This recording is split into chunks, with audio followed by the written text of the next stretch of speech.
আমার কাছে অনেকগুলো রিকোয়েস্ট এসেছিল নিত্যদিনের কিছু রান্না করে দেখানোর জন্য। আর তাই আজকে আপনাদের জন্য আমি নিয়ে এসেছি খুব পরিচিত একটি রান্না, আর তা হচ্ছে আলু দিয়ে ঝাল মাংস। আশা করছি নতুন রাঁধুনিদের আজকের এই রান্নাটা ভালো লাগবে। তাহলে চলুন আলু দিয়ে ঝাল মাংস রান্না করতে চলে যাই। রান্নার জন্য প্রথমে আমি একটা হাঁড়িতে দিয়ে দিলাম 1/3 কাপ সয়াবিন তেল।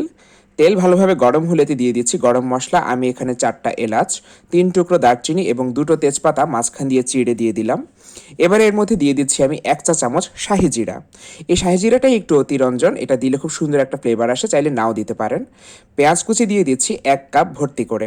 পেঁয়াজ কুচিটা কিন্তু খুব বেশি ভাজবো না, সামান্য লাল হয়ে আসা পর্যন্ত একটু ভেজে নিব। প্রিয় দর্শক, আমাদের পেঁয়াজটা লালচে হয়ে এসেছে, এবার এর মধ্যে মশলা দিয়ে দিব। মশলা বলতে আমি আজকে দিচ্ছি 2 টেবিল চামচ আদা বাটা।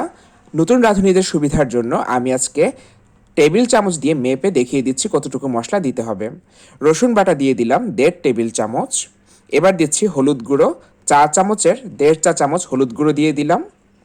দিয়ে দিচ্ছি মরিচ গুঁড়ো, সেটাও 4 চামচ দিয়ে 1.5 চা চামচ দিয়ে দিলাম, একটু উঁচু করে দিলাম কারণ এই মাংসটা একটু ঝালঝাল হলে ভালো লাগে, তাও আপনাদের পছন্দ অনুযায়ী বাড়িয়ে কমিয়ে নেবেন ঝালটা। ধনিয়া গুঁড়ো দিয়ে দিলাম 4 চামচ উঁচু করে 1.5 চা চামচ, এবং জিরে গুঁড়ো একইভাবে 4 চামচ উঁচু করে 1.5 চা চামচ। অল্প একটু পানি দিয়ে মশলাটা কষিয়ে নেব। ভালো রান্না হওয়ার কিন্তু অন্যতম একটি শর্ত হচ্ছে মশলাটা ভালোভাবে কষিয়ে নেওয়া।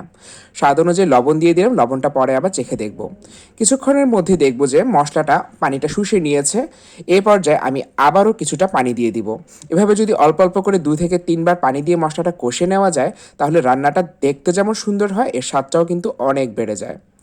কিছুক্ষণের মধ্যে দেখুন প্রিয় দর্শক, তেলটা উপরে ভেসে উঠেছে, তার মানে আমাদের মশলা কষানো হয়ে গিয়েছে। আমি আরও একটু পানি দিয়ে দিলাম যেন নিচে দিয়ে পোড়া না লেগে যায়। এবার এর মধ্যে আমি মাংসটা দিয়ে দিব।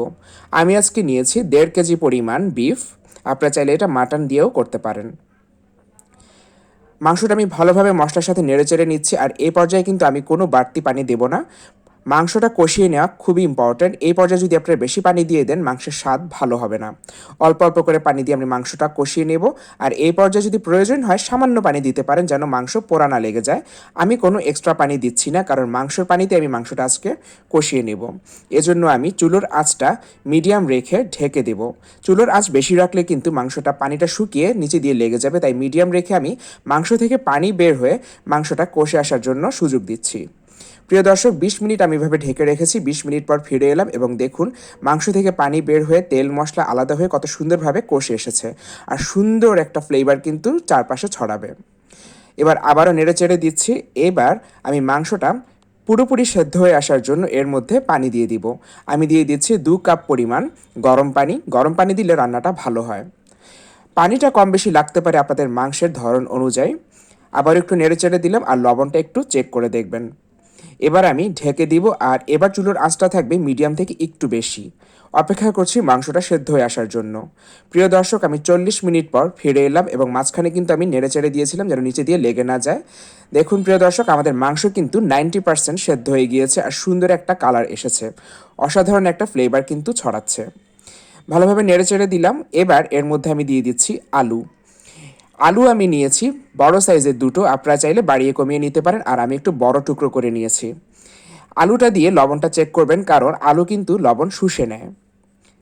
এবার আমি আলু সেদ্ধ হয়ে আসার জন্য এবং ঝোলটা রাখার জন্য আরও 1.5 কাপের মতন পানি দিয়ে দিলাম, এবং আবারও ঢেকে রাখছি মিডিয়াম ফ্লেমে 15 থেকে 20 মিনিটের জন্য। এই 15 থেকে 20 মিনিটের মধ্যেই কিন্তু মাংসটা পুরোপুরি সেদ্ধ হয়ে যাবে এবং আলুটাও একেবারে সেদ্ধ হয়ে মোমের মতন নরম হয়ে যাবে। প্রিয় দর্শক, আমাদের আলু এবং মাংস দুটোই কিন্তু রান্না হয়ে গিয়েছে। দেখুন কত সুন্দর একটা কালার এসছে। আর ঝোলটা আপনারা চাইলে আরেকটু পাতলা কিংবা আরও ঘন করে নিতে পারেন, এটা আপনাদের ব্যক্তিগত পছন্দ অনুযায়ী। তাহলে প্রিয় দর্শক, দেখলেন তো খুব সহজে একটা নিত্যদিনের রান্না তৈরি হয়ে গেল।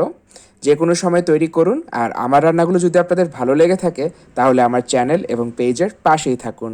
সবাইকে অসংখ্য ধন্যবাদ। ভালো থাকুন সবাই।